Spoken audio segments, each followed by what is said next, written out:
참된 그리스도인의 성품 세 번째입니다.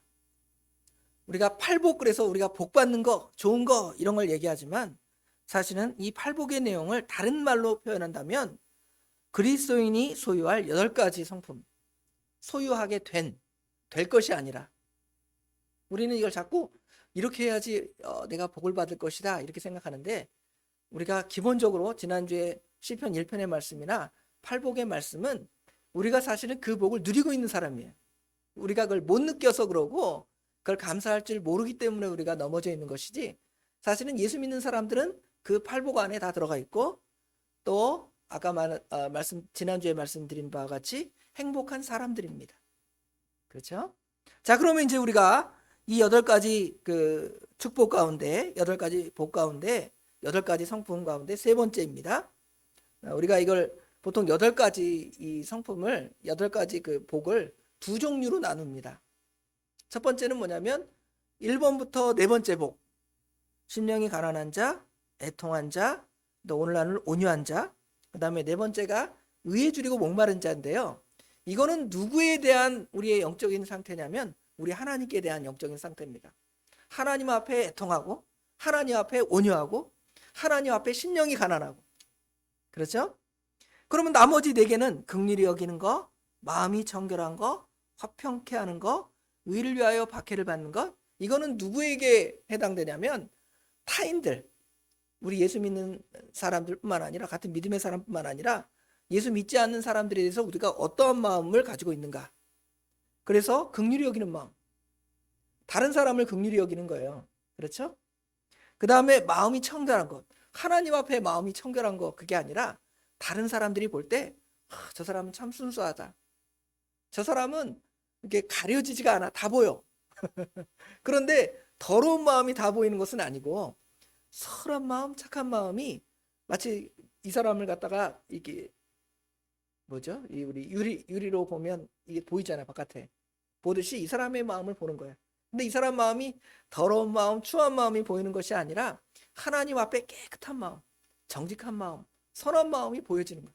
마음이 다른 사람이 보는 거예요. 하나님은 우리 마음을 다 아시기 때문에 뭐 하나님이 뭘 드려보겠다 그게 아니라, 하나님은 전지하시죠. 다 아시는데 다른 사람들이 볼 때 우리 마음이 청결한 거. 그렇죠? 그 다음에 화평케 하는 것도 마찬가지예요. 우리가 하나님과 화목했으니까 다른 사람과 화목케 하는 거, 내가 화목해 지내는 거, 또 다른 사람들끼리 화목하게 지내게 하는 거, 그거 우리 사람과의 관계에서 그런 거죠. 그렇죠? 그 다음에 의를 위하여 박해를 받는 것. 우리가 박해를 받는 게 하나님 앞에 박해를 받습니까? 아니죠. 사단이 어떤 사람들의 마음을 주장해서 우리를 박해하는 거예요. 그런데 우리가 잘못해서 박해를 받는 것은 의를 위해 박해받는 거 아니에요. 예수 믿는 사람이 죄를 짓다가 하나님 앞에 징계를 받든 다른 사람들의 비난을 받든, 이거는 의를 위하여 박해를 받는 게 아니에요. 그건 우리 잘못 때문에 하나님께 징계를 받는 거고, 의를 위하여 박해를 받는 것은 하나님 말씀을 순종하고 선한 말씀, 선한 마음으로 살아가다가 다른 사람들이 그걸 보고 시기하고 질투하고 미워해서 우리를 갖다가 박해하는 거예요. 너라고 별순하냐, 뭐 이러면서 공격하죠. 이런 것은 바로 의를 위해서, 하나님의 교회를 위해서 우리가 박해를 당하는 겁니다. 그래서 첫 번째 앞에 나오는 4가지는 하나님께 대해서 우리가 어떤 마음을 가져야 되는가. 그렇죠? 그 다음에 나머지 4개는 사람에 대해서 우리가 어떤 마음을 가져야 되는가, 이거입니다. 그래서 하나님께 대한 마음 3가지 배웠죠. 하나님 앞에 우리가 가난한 자라고 생각해야 돼요. 나는 하나님 앞에 하나님 필요 없습니다. 그게 아니라 나는 하나님이 없으면 살 수 없는 거지와 같은 상황입니다. 그래서 하나님, 저를 측은히 여기고 불쌍히 여겨주세요 하는 것이 심령이 가난한 게 되는 거고요. 그러니까 하나님 앞에 어떻게 할 수밖에 없는 거예요? 심령이 가난하니까 애통할 수밖에, 구걸할 수밖에 없는 거예요. 하나님 살려주세요. 하나님 아니면 살 수 없습니다. 이렇게 되는 거예요. 그래서 그런 사람이 세 번째로 어떻게 되냐면 온유한 마음이 되는 것이죠. 그렇게 우리가 구걸할 때 교만하게 구걸하면 줄 것 같아요? 여러분, 이 불쌍한 사람, 남에게 구걸하는 사람이 어떻게 구걸하죠? 지금은 별로 그런 분들이 안 계신데, 저기 육교나 그 지하철 그런 데 가보면 이렇게 동전 하나 놓고 아주 그냥 구부려서 엎드려 있잖아요. 그렇죠?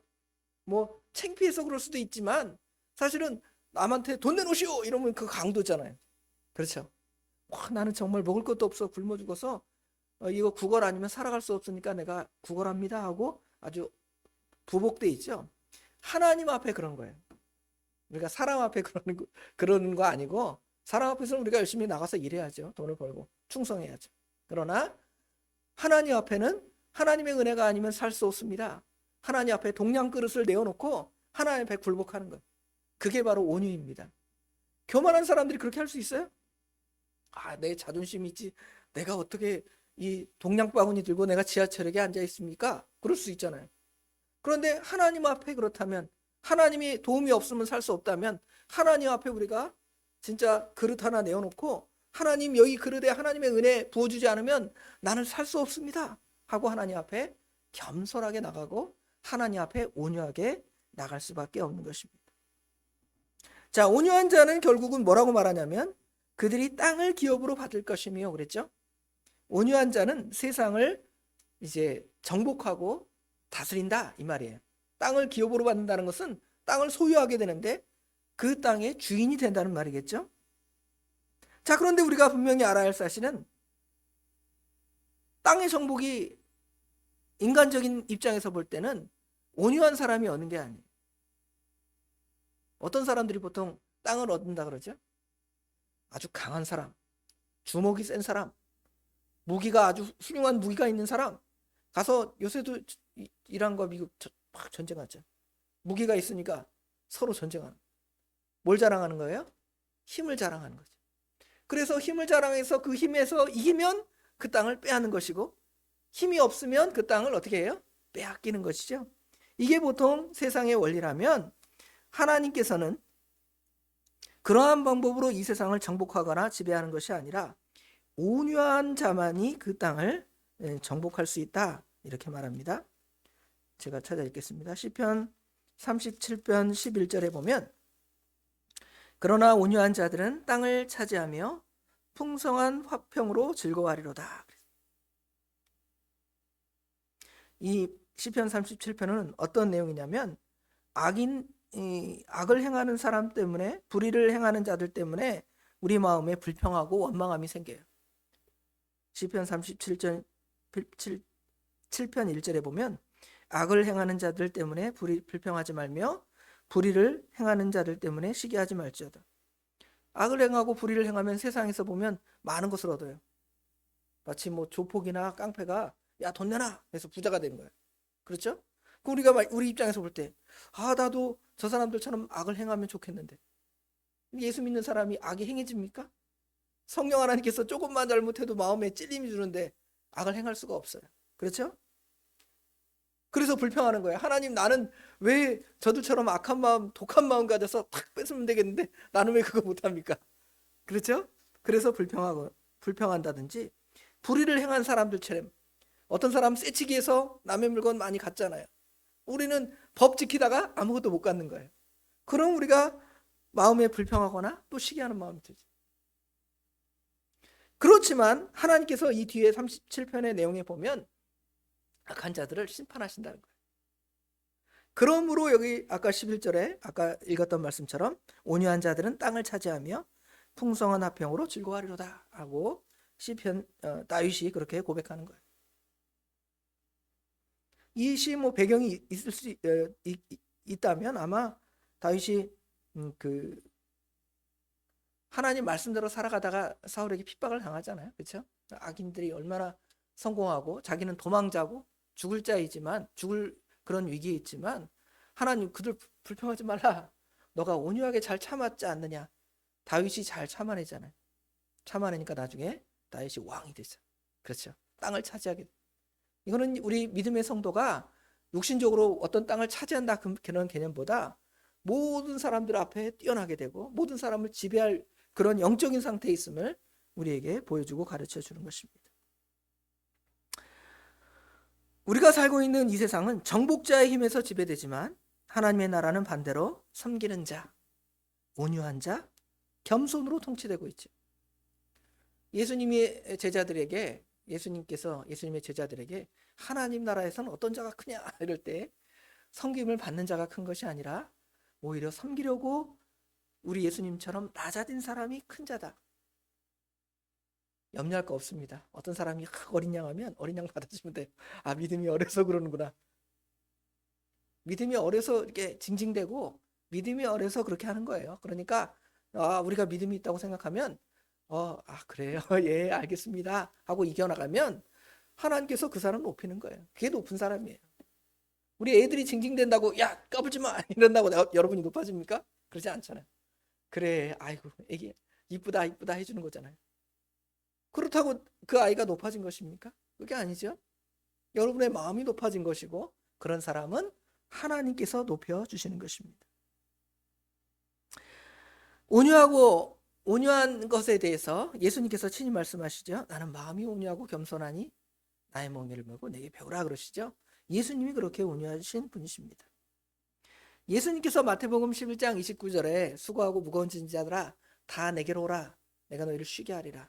나는 마음이 온유하고 겸손하니 나의 멍에를 메고 내게 배우라 하실 때에 이 말씀을 들은 유대인들은 어땠을까요? 이 말씀을 듣는 유대인들은 충격을 받았습니다.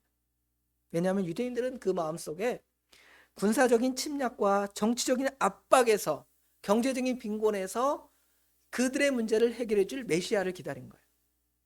근데 그분 딱 보니까 세례요한이 자기가 아니래요. 예수님 소개합니다. 이분이 그분이다. 근데 예수님 와서 이 얘기하는 거예요. 내가 전략을 짜서 로마 제국 어떻게 무너뜨리고 수도는 예루살렘에 세우고 장관은 누구를 세우고 그 다음에 어떤 전략으로 저들을 물리칠 거야. 경제 문제는 내가 오병이어의 이적을 행했으니까 이거 먹일 수 있어 하고 자기의 무슨 선거 전략이나 그렇죠? 자기의 지혜를 자랑하는 것이 아니라 오히려 예수님께서는 나는 마음이 온유하고 겸손하니 나의 멍에를 메고 내게 배우라 그러는 거예요. 저 사람이 우리를 먹여 살릴 수 있을까? 로마 제국에서 해방시켜 줄 수 있을까?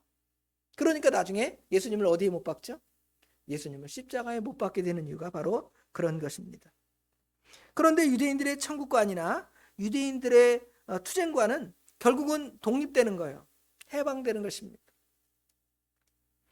오늘날도 이 세상 사람들은 이 투쟁을 통해서 민중의 힘을 통해서 어떤 역사적인 어떤 사명을 통해서 이 세상이 정복되고 지배된다고 생각을 해요. 그러나 그러지 않습니다. 교회도 그런 것들을 추구하기를 원합니다. 교회도 같이 띠를 두르고 데모해야 되지 않느냐?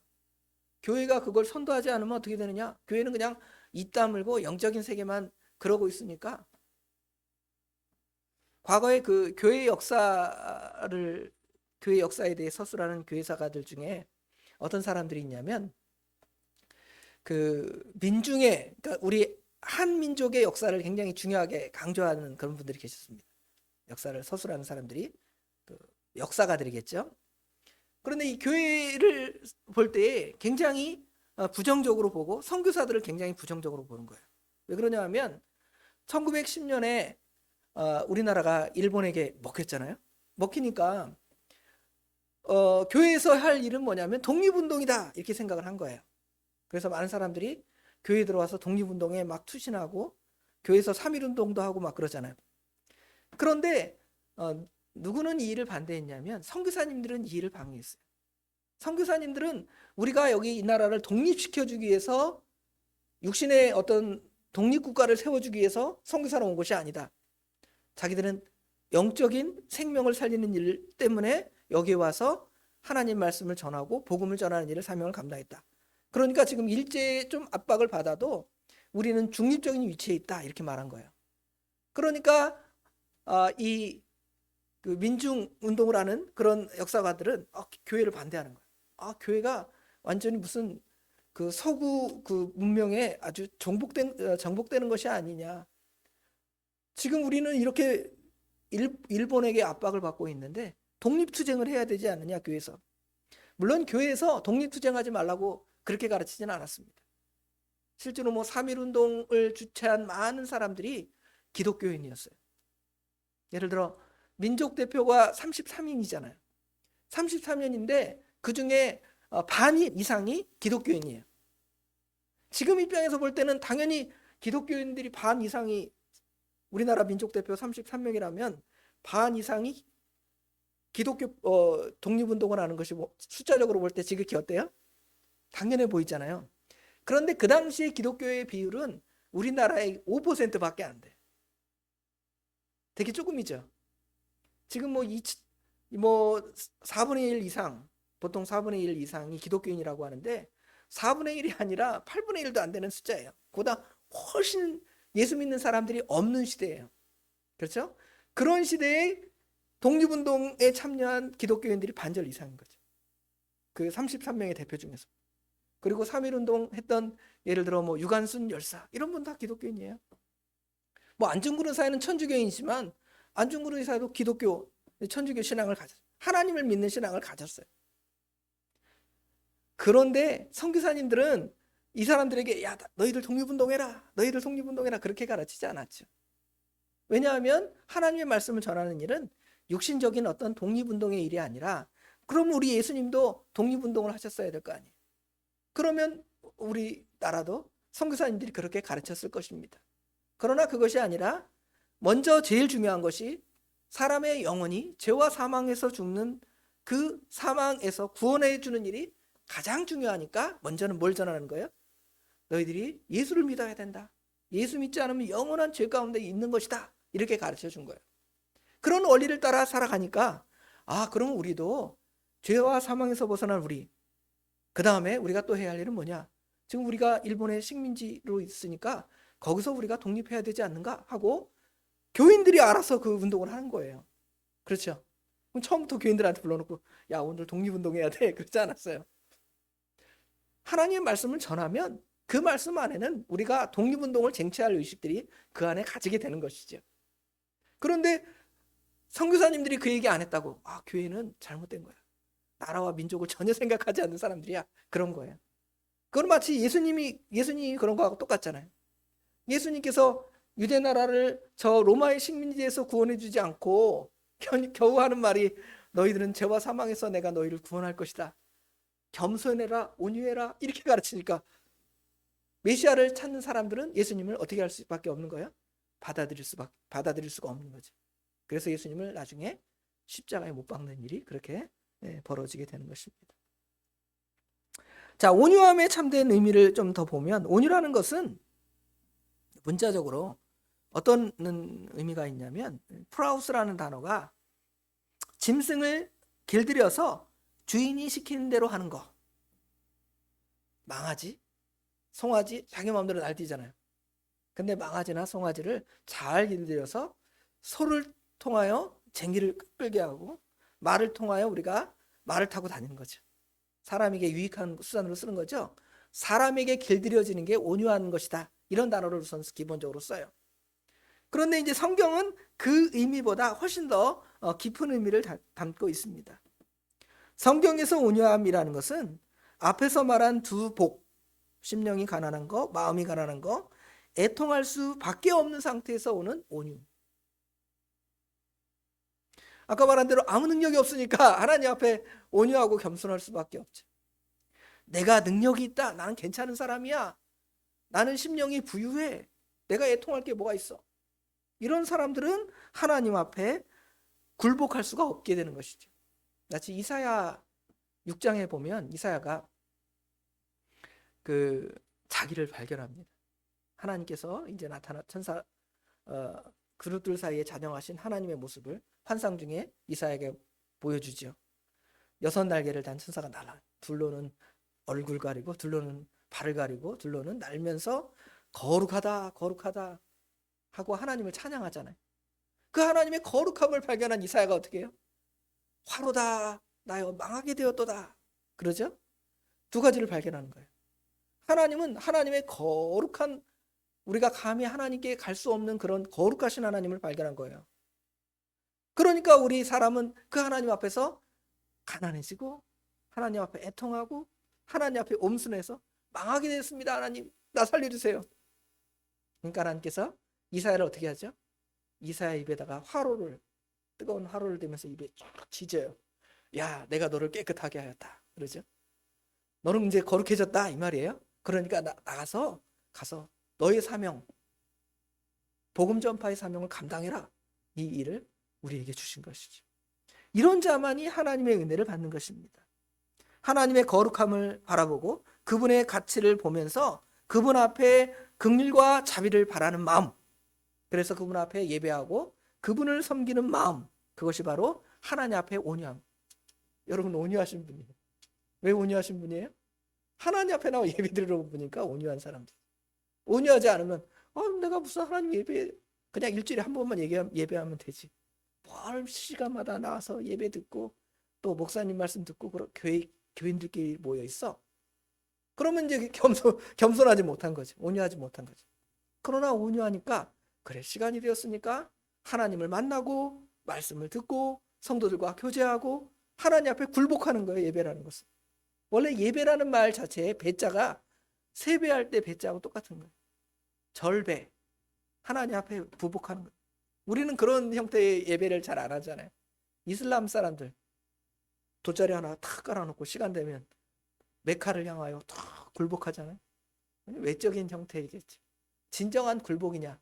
하나님 앞에 진정한 굴복은 그렇게 부복하지 않아도 우리 마음이 하나님의 말씀에 부복하는, 하나님 말씀에 순종해 나가고 하나님으로 말씀으로 기뻐하고 하나님 말씀을 따라 살아가는 거, 이게 바로 하나님께 예배드리는 그러한 삶이 되는 것입니다. 그런데 교만한 사람은 하나님을 예배하지 않아요. 내가 잘났고 뛰어난데 내가 누구 어떤 신에게 가서 뭘 절해? 저 교회 다니는 사람들은 아주 정신적으로 빈약한 사람들이야. 얼마나 자기 능력이 없으면 저기 교회 가서 신들을 찾고 그러는 거야 하고 비난하잖아요. 교만한 거예요. 자기가 될 줄 아는 거예요. 자기가 능력 있다고 생각합니다. 그러나 하나님께서 그 사람의 그 호흡을 끌어가면 그냥 끝이에요. 그리고 그 사람은 영원한 하나님의 심판에 이르게 된 것이죠. 그러나 우리는 하나님 앞에 굴복해서 엎드려서 하나님을 찾으니까 하나님으로부터 은혜를 받는 것이죠. 온유함은 죄에서 벗어나서 두 번째로 거룩한 하나님의 영광의 광채에 동참하는 것입니다. 그냥 하나님 앞에 굴복할 뿐만 아니라 하나님은 그 영광의 하나님이시잖아요. 그 영광의 하나님 안에 우리가 같이 동참하는 거예요. 여러분도 영광스러운 사람들이 되는 거예요. 그냥 아까 말한 대로 거지 상태처럼만 있는 게 아니에요. 아까 말한 대로 마음이 가난하고 그렇죠? 애통하고 온유한 사람은 정말 다른 사람들이 볼 때 거지 같잖아요. 아무것도 없는 것 같아 보이잖아요. 그런데 그런 사람이 하나님의 영광 안에 들어가는 거예요. 하나님의 영광. 그래서 하나님의 영광은 정말 하나님의 그 거룩함을 안 진정한 강한 자가 됩니다. 여러분은 진정한 강한 자예요. 외부로 볼 때는 약한 자죠. 예수 믿는 사람들은 외적으로 볼 때 약한 자입니다. 그러나 진정으로 강한 자예요. 왜냐하면 하나님이 가지고 있는 능력을 여러분 다 하나님께서 여러분에게 그 능력을 여러분에게 부여하셨기 때문에 그렇습니다. 그래서 진정으로 강한 자만이 진정으로 온유할 수가 있는 거예요. 진짜 센 사람은 진짜 고수. 여러분이 옛날 무협 영화에 보면 고수가 나오잖아요. 진짜 고수는 어때요? 가만히 있잖아요. 막 철랑거리지 않아요. 칼 갖고 막 까불지 마 하고 막 싸우거나, 그쵸? 막 100대 1로 싸우거나 막 그러지 않아요. 가만히 딱 있다가 적이 딱 쳐들어오면 한 방에 샥 하면 어때요? 적들이 한 방에 제압되잖아요. 우리 예수 믿는 사람은 그런 사람들이에요. 그냥 어떤 상황이나 어떠한 문제 앞에 그냥 뭐라 그럴까요? 촐랑대고 거기 어떻게 반응할까, 어떻게 대응할까, 그게 아니라 말씀의 고수가 되어서 말씀으로 탁 분별하는, 저건 사단의 역사구나, 우리 예수 믿는 사람은 어떻게 이거 이기구나, 이걸 아는 거예요. 얼마나 고수가 돼요? 여러분 차 얘기를 제기하는, 차가 엄청난 속도로 달려갑니다. 차가. 그런데 이 차가 의미가 있는 것은 만약에 이 차에 브레이크가 없다고 생각을 해보세요. 얼마나 무서워요? 요새 뭐라 그래, 사고 많이 나잖아요. 차가 갑자기 급발진해서 갑자기 확 치고 나가잖아요. 어떻게 제어할지를 모르는 거예요. 아무리 좋은 차 가지고 있으면 뭐합니까? 만약에 그 차가 급발진해서 세우지를 못하면 아무 소용이 없는 거죠. 그런데 차에는 브레이크가 있잖아요. 가다가도 어떤 상황이 있으면 딱 멈출 수 있잖아요. 온유라는 것은 바로 그런 것입니다. 진정으로 강한 자가 그냥 밀고 나갈 수 있지만 어떤 상황에서는 뭐 할 수 있어야 돼요? 스탑 할 수 있어요. 그게 바로 진정한 온유입니다. 자, 믿음의 사람 중에 순교한 사람들이 있습니다. 순교한 사람들은 진짜 약해서 죽임을 당한 게 아니에요. 사람들이 순교당하니까 아무 능력이 없으니까 순교했다 그렇게 생각하죠. 그러나 그들은 진리를 위해서 죽을 만큼 강한 자였습니다. 아무나 순교자가 되는 거 아니에요. 죽을 뻔 누가 그러더라고요. 내가 죽으려고 순교하려고 막 해봤더니 안 된다고. 왜냐하면 하나님의 은혜가 아니면 안 되니까. 그렇죠. 진짜 강한 자만이 그것을 순교의 자리를 나아갈 수가 있는 거예요. 근데 우리는 순교하니까 개죽음이다, 비참하게 죽었다 이렇게 생각하는 것이지. 그래서 온유함이라는 것은 하나님의 거룩함과 영광의 엄청난 능력을 입었을 때 자기 자신을 하나님 앞에 온전히 바치고 하나님으로 기뻐하고 하나님으로 만족하는 사람. 그래서 이 사람들은 자기 방법을 정당화하거나 자기 목적만을 추구하는 것이 아니라 오히려 자기 방법을 포기하고 하나님의 방법을 따라가는 사람이에요. 이런 사람이 진정으로 온유한 사람. 근데 온유할 수 없는 사람이 하나 있습니다. 어떤 사람이 온유할 수 없냐면 열등감이나 우월감을 가진 사람은 온유할 수가 없어요. 우리에게 가장 큰 축복은 뭐냐면 예수를 믿어 구원받는 것이 가장 큰 축복이겠죠. 그 다음에 또 다른 축복은 뭐냐면 우리가 이 열등감이나 우월감에서 벗어나는 거예요. 열등감, 우월감은 우리가 누구하고 비교하는 거냐면 다른 사람과 비교하는 거예요. 다른 사람과 비교해서 내가 똑똑해요. 다른 사람과 비교해서 내가 부자예요. 그렇죠? 다른 사람과 비교해서 나는 가난해요. 다른 사람과 비교해서 나는 지식이 부족한 사람이에요. 그러니까 뭘 느껴요? 어쩔 때는 열등감을 느끼죠. 또 어쩔 때는 우월감, 잘났어 이러는 거예요. 그런데 우리는 그런 사람들과 비교하는 것이 아니라 우리는 누구하고 비교하는 거예요? 우리 하나님과 비교하는 거예요. 그 하나님과 비교하면 비교가 돼요, 안 돼요? 비교가 안 되죠. 하나님 앞에 굴복할 수밖에 없고 그 하나님으로부터 은혜를 달라고 구할 수밖에 없는 거예요. 그러면 하나님께서 은혜를 안 주실까요? 은혜 주시겠죠. 그런 사람에게 은혜 주시고 하나님은 교만한 자를 물리치시고 겸손한 자에게 은혜를 주신다 그랬잖아요. 그렇죠. 그게 바로 참된 온유를 참된 은혜를 받는 방법이에요. 그런데 아까 말한 대로 열등감이나 우월감 그걸 가지고 살아가는 사람은 하나님으로부터 은혜를 받을 방법이 없는 거예요. 온유할 수가 없는 거예요. 온유하지 못하니까 하나님의 은혜를 받지 못해요. 교회 안에서 누구에 대해서 열등감을 갖거나 우월감을 가지지 마세요. 그것은 하나님에 대한 하나님의 선한 뜻을 방해하고 하나님의 선한 뜻을 결코 이뤄나갈 수가 없습니다. 온유한 사람은 자기 연면에 잡혀있는 사람도 아니고요. 인정이나 칭찬을 받아야 할 사람도 아닙니다. 그는 이미 다 예수님 앞에 굴복하고 하나님 앞에 굴복해서 십자가에 자기 자신을 못 박은 사람이에요.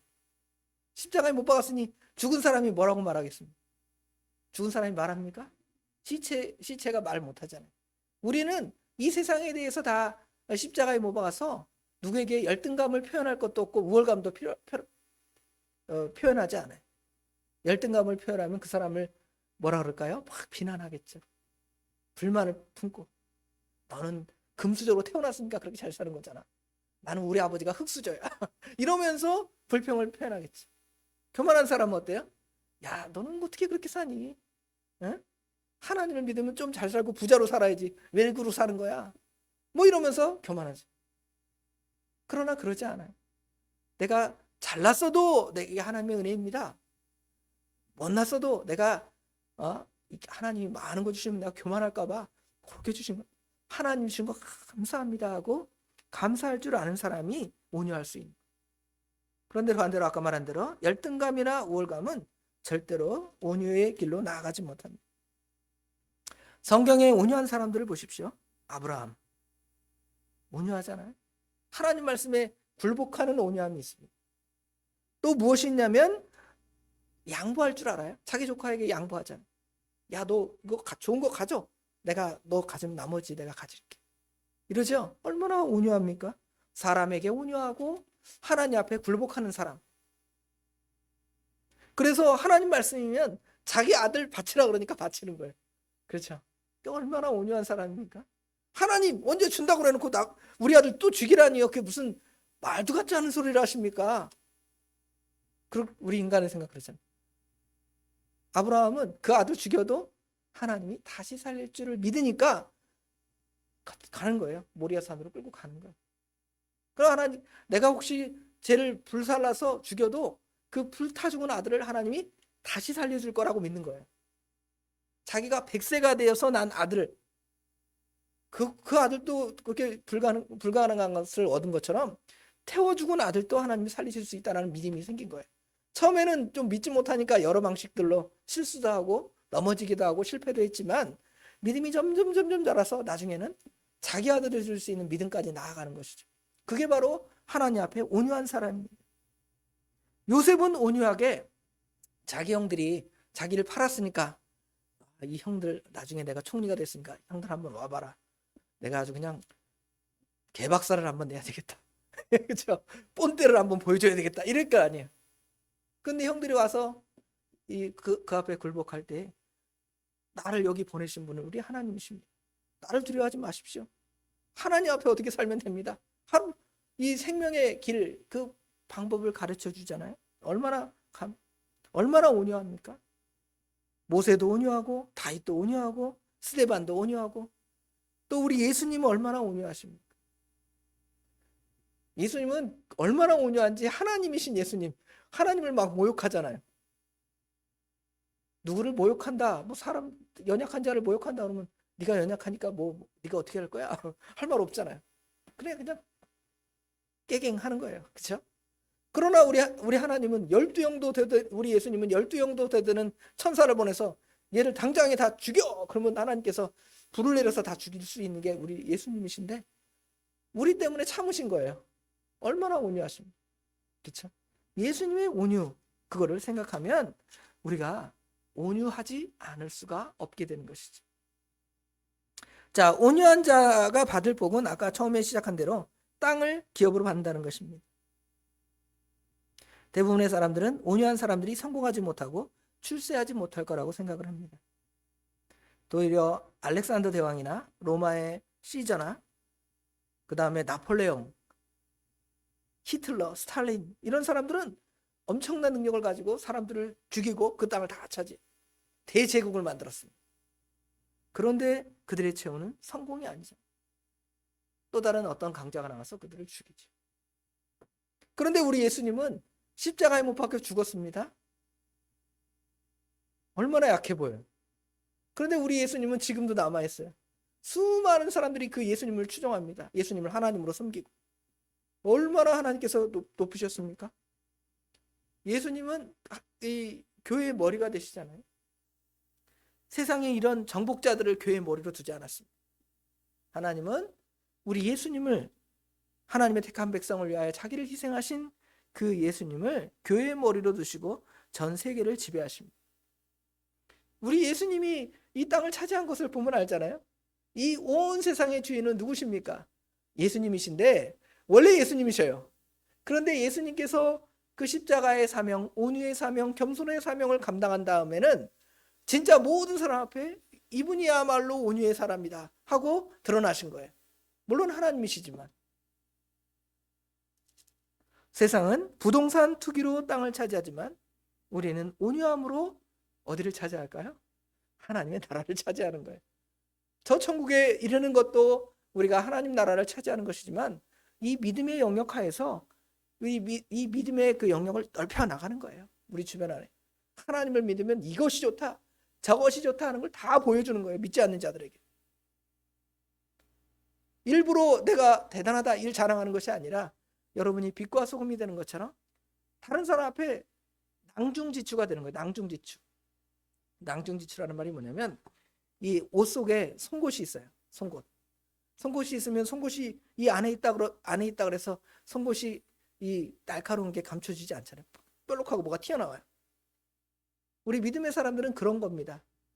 내 스스로 뭐 나 잘났다 이러지 않아도 빛과 소금의 역할을 감당하니까 하나님께서 영광, 그 사람 하나님의 영광이 나타나니까, 하나님의 영광이 나타나면 그 사람의 영광이 자연스럽게 영광스러워지는 거예요. 자기 스스로 나는 영광스러워집니다. 착한 일, 하나님의 일을 할 때 은밀하게 하라 그랬잖아요. 은밀하게 하지 않고 나는 모든 사람 앞에, 한 사람 앞에 나는 1000억씩 누구를 구제합니다. 대단한 사람이죠. 그럼 그런 사람 칭찬해야 됩니다. 그러나 그것 때문에 누구의 영광이 가려지면, 하나님의 영광이 가려지면 그러지 마세요. 내가 1,000억을 기부해도 하나님의 영광만 나타나. 내가 하나님 주셔서 내가 이거 1,000억 하나님께 드린 거예요. 그러면 누구의 영광이 나타나요? 하나님의 영광이 나타나죠. 나는 1,000억이나 있는데 내 재산을 사회에 기부했어. 그럼 누구의 영광이 나타나요? 1,000억 기부한 그 사람의 영광이 나타나잖아요. 그거는 하나님 앞에 바른 것이 아니라 내 그 기부를 통하여 하나님의 그 이름이 나타나는, 하나님의 이름만 나타나면 하나님께서 그걸 기뻐하시는 거예요. 온유한 자가 받을 복을 말씀했는데, 우리가 이 복을 만울히 여기고 소홀히 여기고, 아니 그런 복은 무슨 사람들이 별로 인정도 안 해주는데요. 그러지 마시고, 누구에게 인정을 받는 것이 중요합니까? 하나님께 인정을 받는 게 중요해요. 하나님께 인정받으면 그 보상이 다 된 거예요. 그런데 사람에게 그 보상을 받으면 하나님께서 영수증을 다 지불했다 그랬잖아요. 너희 받을 상을 이미 다 받았느니라. 누구에게 받고 싶으십니까? 목사님 누구에게 받고 싶은지. 우리 교인들한테 받고 싶습니다. 우리 목사님 은혜롭네요. 좋네요. 이 소리 들으면 그건 뭐예요? 하나님께 상 다 받았다는 거죠. 그렇죠? 우리가 하나님께 상 받기를 사모하고 하나님의 은혜를 사모하며 승리하는 삶을 살아가는 저와 우리 옛사랑교회 모든 성도님이 되시길 주님의 이름으로 축원합니다. 기도하겠습니다. 온유를 가르치지만 온유하지 않습니다. 교만합니다. 아버지 하나님 불쌍히 여겨주시옵소서. 겸손한 자를 아버지 하나님, 하나님께서 은혜를 주신다고 했는데 교만해서 하나님께서 버리고 쓸모없는 사람이 되는 것이 저희들의 모습입니다. 그러나 오늘 말씀처럼 온유한 자가 하나님의 복을 받은 것이고, 그런 사람들이 하나님 나라의 그 땅을 기업으로 받고 차지할 것이라고 말씀하셨사오니, 저희들 우리 주님의 온유를 본받아서, 많은 믿음의 선진들의 온유를 본받아서 하나님 앞에 굴복하고 부복하고 하나님 앞에 엎드려서 하나님의 은혜가 아니면 살 수 없습니다 하는 그런 신앙 고백이 우리 가운데 커질 수 있도록 우리 하나님 친히 인도하여 주시옵소서. 지난 3일 우리 하나님께서 선하게 인도하여 주신 거 감사합니다. 또 남은 3일이 있사오니 주일까지 아버지 하나님, 우리가 주일을 잘 준비하면서 믿음으로 승리해 나갈 수 있도록 우리 하나님 친히 도와주시옵소서. 모든 것 주님께 맡깁니다. 우리 주님께서 함께 하실 줄 믿사오며 예수님의 이름으로 간절히 기도드리옵나이다. 아멘. 찬송가 427장입니다.